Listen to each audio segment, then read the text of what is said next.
చూస్ country delight, live better. ఇప్పుడే country delight యాప్ని download చేసుకోండి.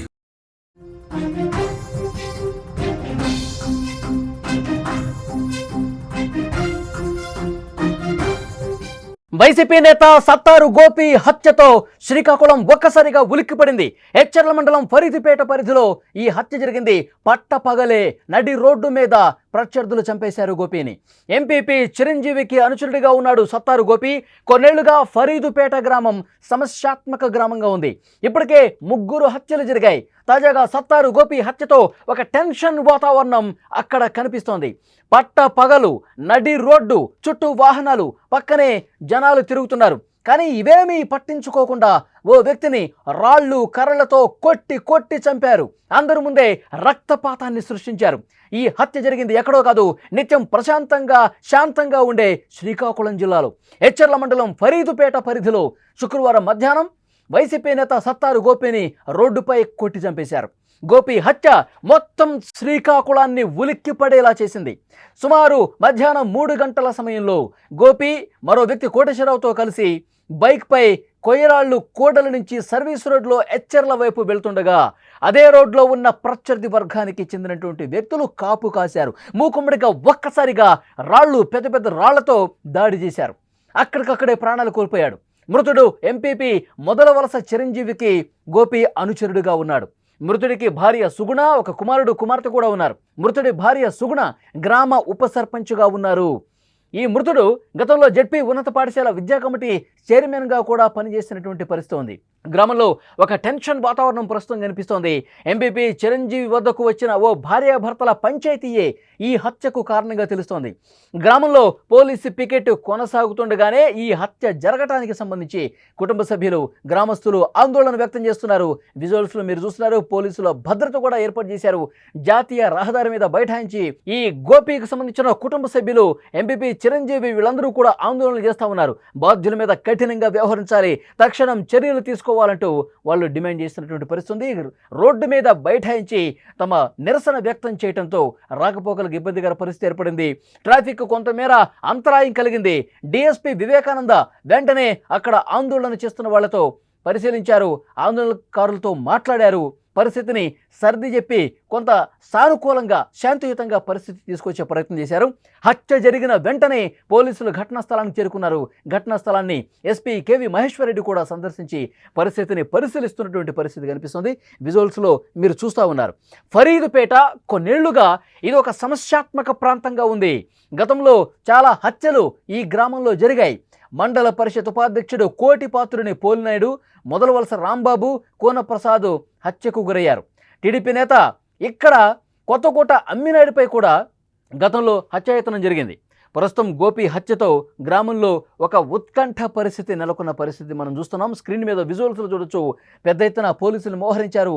పోలీసులు ఎక్కడికక్కడ అక్కడ పికెట్ నిర్వహిస్తున్నారు. గ్రామంలో మళ్ళీ సమస్య తలెత్తకుండా ఉండేందుకు పెద్ద ఎత్తున బలగాలను కూడా మోహరించి అక్కడ పూర్తిగా ఆ పరిస్థితిని చక్కదిద్దే పరిస్థితి చూస్తూ ఉన్నాం. విజువల్స్లో మనం చూడొచ్చు. ఫరీదుపేట గ్రామంలో ఒక టెన్షన్ వాతావరణం కనిపిస్తుంది. ఎప్పుడు ఏం జరుగుతుందో తెలియని సిచ్యువేషన్ మనం చూస్తూ ఉన్నాం. పెద్ద ఎత్తున అక్కడ పోలీసు బలగాల్ని మోహరించి సమస్యను కంట్రోల్ చేసే విధంగా ప్రయత్నం చేస్తూ ఉన్నారు. కానీ ఎప్పుడు ఏం జరుగుతుందో తెలియని పరిస్థితి కనిపిస్తుంది. ఫరీదుపేటలో బాధిత కుటుంబ సభ్యులు ఆందోళన చేస్తూ ఉన్నారు. ఇది పూర్తిగా ప్రత్యర్థి వర్గం ఎవరైతే ఉన్నారో వాళ్ళ మీద మీరు చర్యలు తీసుకోవాల్సిందే. గ్రామంలో 2 భార్యాభర్తలకు సంబంధించి ఒక సమస్యను పరిష్కరించే దాంట్లో భాగంగా చాలా యాక్టివ్గా ఉన్నారు. అయితే సమస్యను వీళ్ళు పెద్దది చేస్తూ ఉన్నారు, సమస్యను మరింత జటిలం చేస్తూ ఉన్నారు. ఈ భార్యాభర్తల గొడవలను మరింత డీప్గా ఆ సమస్యను ఇంకా ఎక్కువ చేసినటువంటి పరిస్థితి. ఇది రాజకీయ రంగు కూడా పులుముకున్నటువంటి పరిస్థితి ఉన్న కారణంగానే ఈ దారుణ హత్య జరిగిందని చెప్పి వీళ్ళు ఆరోపిస్తూ ఉన్నారు. చిరంజీవి అక్కడ ఉన్నటువంటి ఇంకా మిగతా వైఎస్ఆర్ కాంగ్రెస్ పార్టీ నాయకులు రోడ్డు మీద బైఠాయించి ఆందోళన తీవ్రతరం చేశారు. పట్టపగలు నడి రోడ్డు, చుట్టూ అక్కడ వాహనాలు ఉన్నాయి, జనాలు తిరుగుతున్నారు. కానీ ఇవేమీ పట్టించుకోకుండా పెద్ద ఎత్తున అక్కడ ప్రత్యర్థి వర్గం కాపు కాసి మరి కర్రలతో దాడి చేశారు. అందరి ముందే ఈ రక్తపాతాన్ని సృష్టించారు. వాళ్ళు ఎటువైపు వస్తున్నారు, ఏ రోడ్లో వస్తున్నారు? సత్తారు గోపి, కోటేశ్వరరావు వీళ్ళందరూ కూడా ద్విచక్ర వాహనం మీద ఎచ్చర్ల వైపు వస్తూ ఉంటే, సర్వీస్ రోడ్డు మీద వస్తూ ఉంటే అంతకుముందే కాపు కాసి ఉన్నారు. అరగంట నుంచి వెయిట్ చేస్తూ ఉన్నారు. ఎప్పుడెప్పుడు వీళ్ళు వస్తారా, ఎప్పుడెప్పుడు వీళ్ళని కాపు కాసి కొడదామని చెప్పి వెయిట్ చేస్తూ ఉన్నారు. ఒక్కసారిగా వాళ్ళు ఆ రోడ్డు మీదకి వచ్చిన తర్వాత అప్పటికే కాపు కాసి ఉన్న వాళ్ళు ఇంతింత పెద్ద పెద్ద బండరాళ్ళు, ఇటుకరాళ్ళు చేత పట్టుకుని, కర్రలు పట్టుకుని, బడిసెలు పట్టుకుని వెయిట్ చేస్తూ ఉన్నారు. ఒక్కసారిగా వాళ్ళ మీద దాడి చేశారు. సత్తారు గోపిని ఆ రాళ్లతో కొట్టి కొట్టి తల మీద బాది కొట్టేశారు. స్పాట్లోనే సత్తారు గోపి చనిపోయిన పరిస్థితుంది. వెంటనే అదే ద్విచక్ర వాహనం మీద ఉన్నటువంటి సత్తారు కోటేశ్వరరావు వెంటనే భయపడి పారిపోయాడు. ఈ ఘటనను ప్రత్యక్షంగా చూసి భయపడి కోటేశ్వరరావు పారిపోయాడు. ఆయన ఏమన్నాడు ఒక్కసారి విందాం. ఈ పోలినట్ కాంప్లెక్స్ దగ్గర సీసీ రోడ్ వర్క్ అవుతాం. అక్కడ అవుతుంటే మేము భోజనం టైం 1 గంటకి భోజనంకి ఇంటికి వెళ్ళాం. భోజనం చేసుకుని మళ్ళీ 2:30 అయింది, 2:20 నిమిషాలు అయింది బయలుదేరి ఇక్కడికి వచ్చేటప్పటికి ఇక్కడే ఉన్నారు సార్. మీకు ఇక్కడ ఈ రోడ్డు దాటి ఇక్కడికి వచ్చాము. ఇక్కడికి వస్తారు, ఇక్కడ ఉన్న వ్యక్తులు అక్కడ వరకు వచ్చి ఆపి ఫిల్ట్ పట్టుకొని కొంతను అని చెప్పేసి అనమాట ఫిల్ట్ పట్టుకొని కొట్టం మొదలెట్టారు సార్. ఆపినా కూడా ఆగట్లేదు, ఆగకుండా కొడతాండ్రు. మీ ఇద్దరం బండి మీద కింద పడిపోయినాం సైడ్కి. మా ఇద్దరు కాళ్ళ మీద బండి ఉంది, అయినప్పుడు కూడా తోసుకొని లెగిసి ఆపినా కూడా ఈ కింద పడిపోయిన గోపికి ముఖం మీద గట్టి తంతాండ్రు, కర్రలతో గట్టి కొడతాండ్రు. ఆపినా కూడా ఆపలేదు. ఆపకపోతే నన్ను అందరు కూడా పట్టుకొని గట్టి కొట్టేసి నా ఫోన్ తీసుకొని నన్ను అక్కడ వరకు మెడపట్టి బయటకు గంటేసినా కూడా మళ్ళీ వచ్చాను. నా ఫోన్ ఎవడైతే తీసుకుంటే అదే ఫోన్ లాక్కొని మళ్ళీ వచ్చాను. వచ్చి ఆపిన కూడా మళ్ళీ కూడా నన్ను కొట్టి తీసుకెళ్ళి ఇలా కవర్ అంతవరకు అక్కడ వదిలేశారు. నేను అక్కడ నుంచి సరే నేను ఒక్కడి వల్ల ఆవడలేదు కదని చెప్పేసి మా వాళ్ళకి ఫోన్ చేయడం కోసం అలాగ నా ఫోన్ తీసుకొని అలాగ వెళ్ళి మా వాళ్ళందరికి ఇన్ఫర్మేషన్ ఇచ్చాను సార్. మేము వచ్చేటప్పటికి ఇక్కడ బాడీ లేసి ఇలాగా వెనక్కి తీసుకెళ్ళి వెనక కొట్టి పడేశారు సార్. ఆ రక్తం మరుగులో ఉన్నారు. మళ్ళీ రిటర్న్లో మేము వచ్చేటప్పటికి కరెక్ట్ 2:30 సార్. అదే అతను చాలా స్పష్టంగా చెప్తున్నాడు దాడి ఏ విధంగా జరగదు. తన్ను కూడా చొక్కా పట్టుకొని ఇట్లా లాగి కొట్టి దూరంగా పడేశారు. అలాగే నా ఫోన్ కూడా తీసుకున్నారు, నన్ను ఇటువైపు రానివ్వలేదు. తర్వాత మా వాళ్ళకి ఫోన్ చేశాను. సరిగ్గా 2:30 3 గంటల ప్రాంతంలో ఈ దారుణమైనటువంటి ఘటన జరిగింది. కక్షపూరితంగా పెద్ద రాళ్ళు కర్రలతో దాడి చేసి ఆ రోడ్డు మీద పడిపోయినటువంటి వ్యక్తిని ఇటు పక్కకి లాక్కెళ్ళి గోడ వెనక్కి తీసుకెళ్ళి కర్రలతో కొట్టి రాళ్లతో పెద్ద బండరాళ్లతో తల మీద కొట్టి ఛిద్రం చేసి దారుణంగా చంపేశారు అంటూ అతను చెప్తున్నటువంటి పరిస్థితుంది. పోలీసులు దీని మీద కేసు నమోదు చేశారు. ఎవరైతే దాడికి పాల్పడ్డారో వాళ్ళ కోసం వెతుకుతూ ఉన్నారు. ప్రస్తుతం వాళ్ళు పరారీలో ఉన్నట్టుగా తెలుస్తుంది. కొంతమంది వాళ్ళని పట్టుకునే విధంగా ప్రయత్నాలు చేస్తూ ఉన్నారు. గాలింపు కొనసాగుతుంది. మరోవైపు ఉద్రిక్తతలు చెలరేగకుండా ఫరీదుపేట గ్రామంలో ఏ సమయంలో ఏం జరుగుతుందో ఒక భయపూరితమైనటువంటి వాతావరణం అక్కడ కనిపిస్తోంది. కొంతమంది పోలీసుల్ని బయట నుంచి తీసుకొచ్చారు. అలాగే బలగాలను కూడా మోహరించారు. ఫరీదుపేట ఒక సమస్యాత్మకమైనటువంటి గ్రామంగా కొన్నేళ్లుగా ఉంది. ఎందుకంటే అంతకు ముందే 3 హత్యలు జరిగినాయి. రాజకీయ పరమైనటువంటి అక్కడ ఈ రాజకీయ ప్రేరేపిత హత్యలు గతంలో కూడా జరిగినటువంటి పరిస్థితి ఉంది. ఇప్పుడు ఈ హత్యలో చనిపోయినటువంటి వ్యక్తి సత్తారు గోపి వైఎస్ఆర్ కాంగ్రెస్ పార్టీకి సంబంధించి ఆ గ్రామంలో చాలా యాక్టివ్గా ఉంటారు. ఎవరైతే ఎంపీపీ చిరంజీవి ఉన్నాడో అతనికి ప్రధాన అనుచరుడుగా ఉన్నాడు.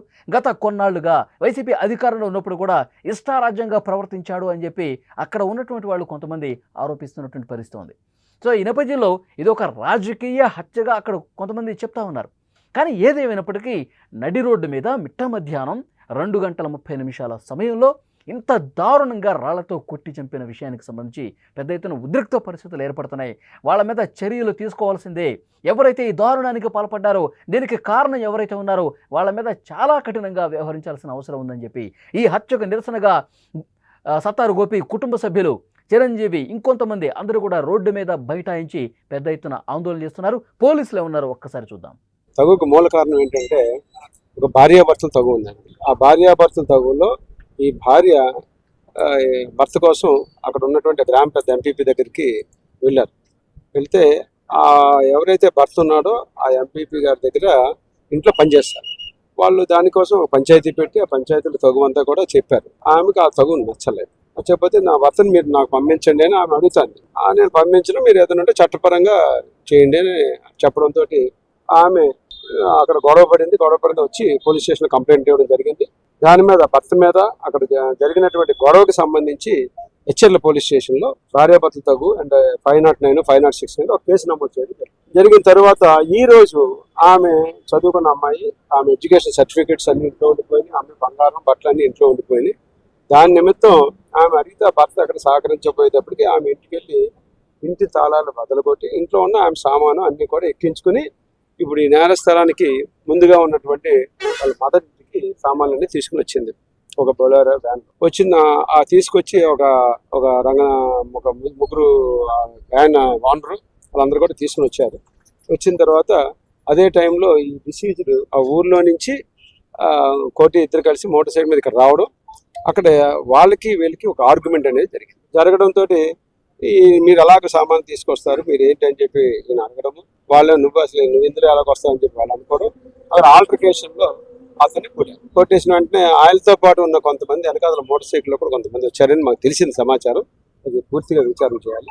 అక్కడ వీళ్ళందరూ కలిసి అతన్ని అటాక్ చేయడంతో కర్రలతో దాడి చేసినట్టుగా ఇక్కడ కనిపిస్తుంది నేరస్థలంలో. మేము దాని మీద పూర్తి దర్యాప్తు చేయాలి. ఆ ఇంజురీ అయితే head injury, severe blunt cut అయిపోయిన ఇంజురీ అయితే ఉంది.